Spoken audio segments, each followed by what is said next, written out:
Hello, welcome to tasty tales by Suhani. ഇന്ന് നമുക്ക് നെല്ലിക്ക അച്ചാർ ഉണ്ടാക്കാം കേട്ടോ. ഞാൻ കുറച്ച് നെല്ലിക്ക ഉപ്പിലിട്ട് വെച്ചിട്ടുണ്ടായിരുന്നു. ഇന്ന് അതൊന്ന് എടുത്തിട്ട് അച്ചാർ ഉണ്ടാക്കാമെന്ന് വിചാരിക്കുകയാണ്. അപ്പോൾ നമുക്ക് അമ്മേനോടൊക്കെ ചോദിച്ചിട്ട് എങ്ങനെ അച്ചാർ ഉണ്ടാക്കാമെന്ന് ചോദിച്ചിട്ട് അതുമാതിരി ചെയ്യാമെന്ന് വിചാരിക്കുന്നുണ്ട്. നമുക്ക് നോക്കി നോക്കാം കേട്ടോ. ഒരു 1 മന്ത് ഉപ്പിലിട്ട് വെച്ചതാണ് നെല്ലിക്ക. ഇനി ഇതുപോലെ സ്ലൈസ് ചെയ്തെടുക്കണം. കുരു കളഞ്ഞിട്ട് ഒന്ന് കട്ട് ചെയ്തെടുക്കാം നമുക്ക്.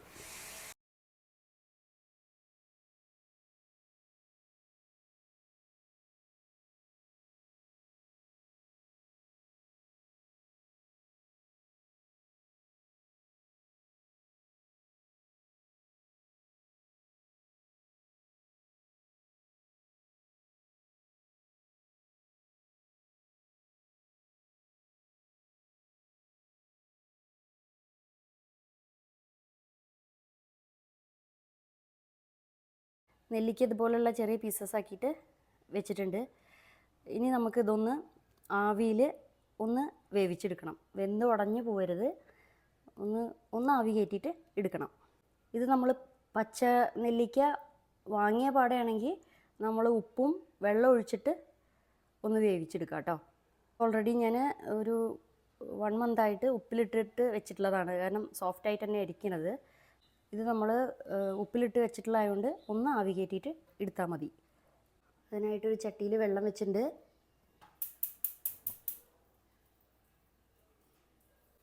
നമുക്ക് ഇതുപോലുള്ളൊരു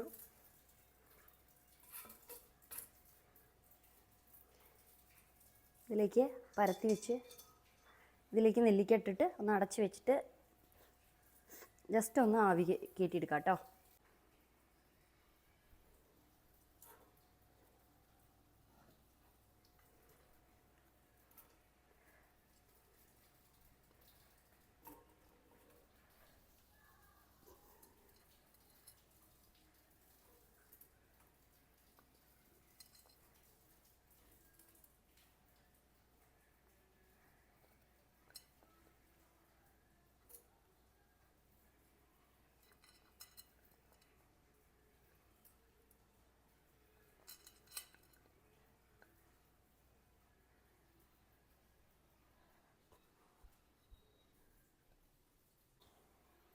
ഒന്ന് അടച്ച് വെച്ച് കൊടുക്കാം.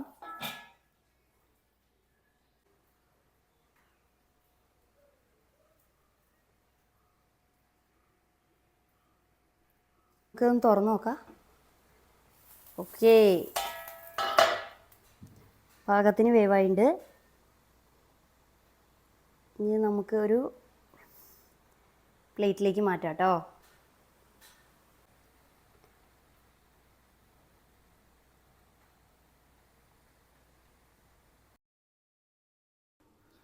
ഇനി ഇതിനായിട്ട് എന്താ വേണ്ടതെന്ന് വെച്ച് കഴിഞ്ഞാൽ നമുക്കൊരു പാൻ ചൂടാക്കിയിട്ട് ഒരു 20 ഉണക്കമുളക് ഒന്ന് നന്നായി വറുത്ത് മിക്സിയിലൊന്ന് ചതച്ചെടുക്കണം.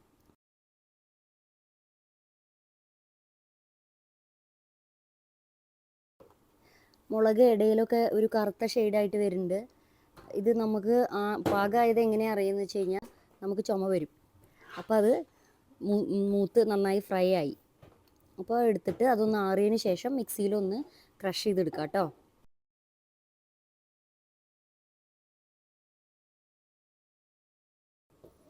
ഞാനിത് ചതച്ച് കൊടുക്കുന്നുണ്ട്. ഇനി നമുക്കിതൊരു സൈഡിലേക്ക് ഒന്ന് മാറ്റി വയ്ക്കാം കേട്ടോ. ഇനി ഇതേപോലെയുള്ള ഒരു ചട്ടിയിലേക്ക് നമുക്കൊരു 250 ഗ്രാം നല്ലെണ്ണ ഒഴിച്ചു കൊടുക്കാം കേട്ടോ, ജിഞ്ചല്ലി ഓയിൽ.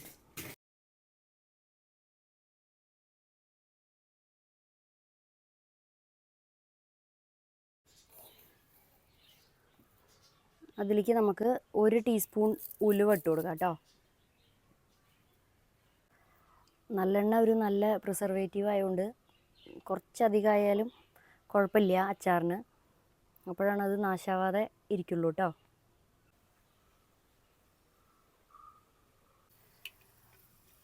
ഉലുവ ഗോൾഡൻ ബ്രൗൺ കളറായിട്ട് പൊട്ടി വരുന്നുണ്ട് കേട്ടോ. ഇനി നമുക്ക് 2 ടേബിൾ സ്പൂൺ ഗാർലിക്ക് ചെറിയതായിട്ട് അരിഞ്ഞതാണ് കേട്ടോ അത്.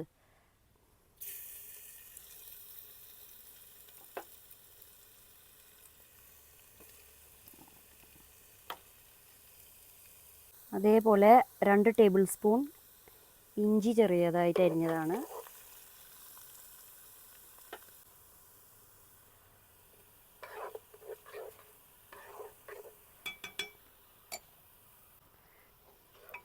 ഇതിലേക്ക് നമുക്ക് ഒരു 4 പച്ചമുളക് അരിഞ്ഞത് ഇട്ട് കൊടുക്കാം കേട്ടോ.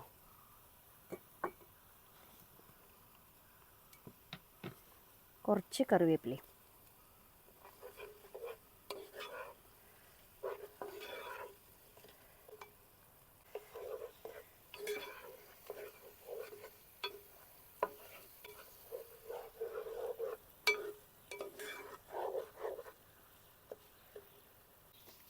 ഇതിലേക്ക് നമുക്ക് ചതച്ച് വെച്ചിട്ടുള്ള ഒരു മുളക് കൂടി ചേർത്ത് കൊടുക്കാം കേട്ടോ. നമ്മൾ ഉണക്കമുളക് ചതച്ച് വെച്ചിട്ടുണ്ടായിരുന്നില്ലേ, അത് കൂടി ഇട്ടിട്ട് നന്നായിട്ട് വഴറ്റിയെടുക്കാം.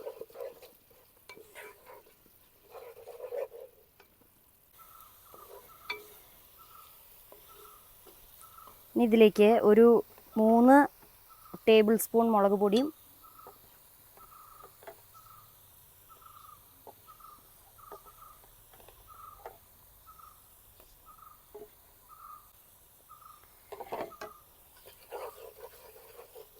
അതേപോലെ 3 ടേബിൾ സ്പൂൺ മല്ലിപ്പൊടിയും ചേർത്ത് കൊടുക്കാം കേട്ടോ.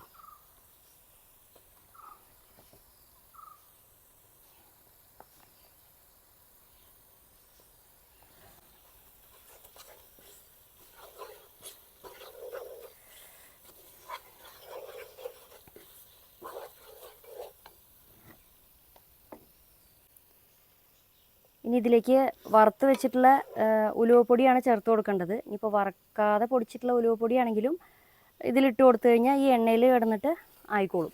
1 ടീസ്പൂൺ ഉലുവപ്പൊടി കൂടിയിട്ട് ചേർത്ത് കൊടുക്കാം കേട്ടോ. ഉലുവപ്പൊടി കൂടി കഴിഞ്ഞ് കഴിഞ്ഞാൽ അച്ചാർ കയ്പ്പാവും. അപ്പോൾ 1 ടീസ്പൂൺ തന്നെ ചേർത്ത് കൊടുക്കുക. 1 കിലോ നെല്ലിക്കയാണ് നമ്മൾ എടുത്തിട്ടുള്ളത് കേട്ടോ. 1 കിലോ നെല്ലിക്കയ്ക്ക് ആവശ്യമായിട്ടുള്ളതാണ് ഞാൻ പറയണേ. ഇനി നമുക്കിതിലേക്ക് കുറച്ച് വിനാഗിരി ചേർത്ത് കൊടുക്കാം. ഇതുമാതിരി കുറച്ച് വെള്ളവും ചേർത്ത് കൊടുക്കാം കേട്ടോ.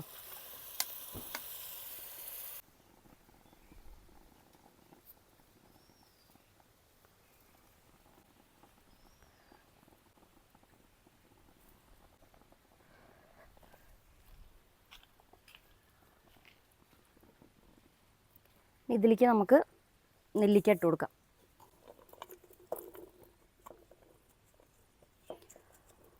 ഓൾറെഡി നെല്ലിക്കയിൽ ഉപ്പുള്ളതുകൊണ്ട് കുറച്ച് ഉപ്പ് ചേർത്ത് കൊടുത്താൽ മതി.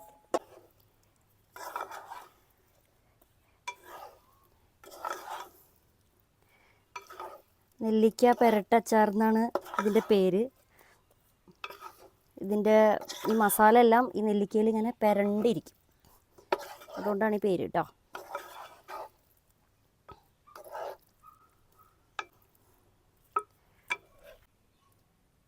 ഇതിലേക്ക് കുറച്ച് ഉപ്പിട്ട് കൊടുക്കാം കേട്ടോ. നന്നായിട്ട് മിക്സ് ചെയ്ത് കൊടുക്കുക.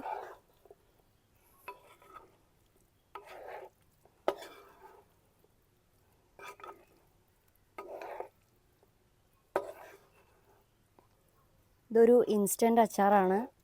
നമുക്ക് ഇതുണ്ടാക്കിയ ഉടനെ തന്നെ ഉപയോഗിക്കാൻ പറ്റും. നമുക്കിത് ഉപയോഗിക്കാൻ പറ്റും കേട്ടോ. 2 ദിവസം വരെ അത് പുറത്ത് കേടില്ലാതെ ഇരിക്കും. 2 ദിവസം കഴിഞ്ഞ് കഴിഞ്ഞാൽ ഫ്രിഡ്ജിലേക്ക് വെക്കാം.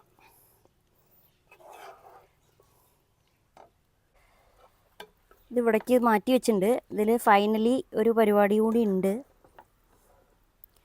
നമുക്ക് ഒരു ചട്ടിയിലേക്ക് ഒരു പാത്രം ചൂടാക്കിയിട്ട് അതിലേക്ക് നമുക്ക് കുറച്ച് വെളിച്ചെണ്ണ ഒഴിച്ചു കൊടുക്കാം.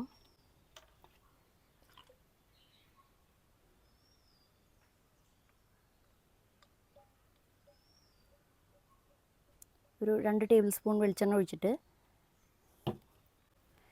ചൂടായി വന്ന എണ്ണയിലേക്ക് ഒരു 1.5 ടീസ്പൂൺ കടുക് ഇട്ട് കൊടുക്കാം കേട്ടോ. കടുക് പൊട്ടി വരുമ്പോൾ നമുക്ക് കുറച്ച് കറിവേപ്പില, അതേമാതിരി ഒരു ടീസ്പൂൺ കായപ്പൊടി കൂടിയിട്ട് ചേർത്ത് കൊടുക്കാം.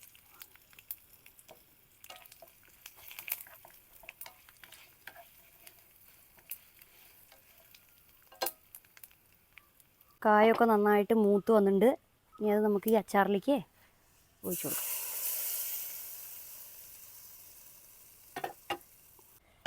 നമ്മുടെ അച്ചാർ റെഡി ആയിട്ടുണ്ട്. നല്ല മണം വരുന്നുണ്ട്. എല്ലാവരും ചെയ്ത് നോക്കണം കേട്ടോ. എൻ്റെ ചാനൽ ഇഷ്ടമായെങ്കിൽ സബ്സ്ക്രൈബ് ചെയ്യണം, സപ്പോർട്ട് ചെയ്യണം.